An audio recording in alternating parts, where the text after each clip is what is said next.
সুনামগঞ্জের তাহিরপুরে বোরো ধানের চারা রোপণে ব্যস্ত সময় এখন কৃষকদের।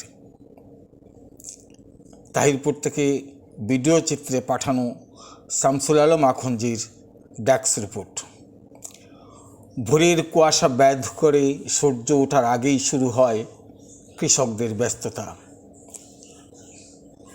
গোটা উপজেলার বিস্তীর্ণ হাওর জুড়ে এখন শুধু কৃষকদের কর্মযজ্ঞ। জীবিকার টানে পরিবারের মুখে হাসি ফোটানোর আশায় মাটির সঙ্গে লড়াই করছেন তারা। পা ডুবছে কাদা পানিতে, হাতে সবুজ চারা, একটি একটি করে রোপণ করছেন নিজেদের স্বপ্ন। চলতি মৌসুমে তাহিরপুর উপজেলার প্রায় 18,000 হেক্টর জমিতে লাগবে বোরো ধান। ছবিতে দেখা যাচ্ছে মাটিয়ান হাওরের অন্তর্ভুক্ত পালই হাওরে নিরলসভাবে চারা রোপণে ব্যস্ত কৃষকেরা।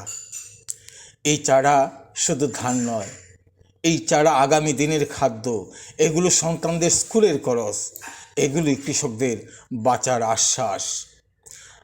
আছে আগাম বন্যার শঙ্কা, আবহাওয়ার অনিশ্চয়তা, তবুও সব কিছুকে পেছনে ফেলে কৃষকেরা বিশ্বাস রাখছেন নিজেদের পরিশ্রমে, কারণ তারা জানেন আজকের এই কষ্টই আগামী দিনে তাদের মুখে হাসি ফোটাবে। সোনালি ধানের হাসি হয়ে উঠবে মাঠে মাঠে কৃষক কিষানের আনন্দের গল্প। প্রথম সিলেট, ডেস্ক রিপোর্ট।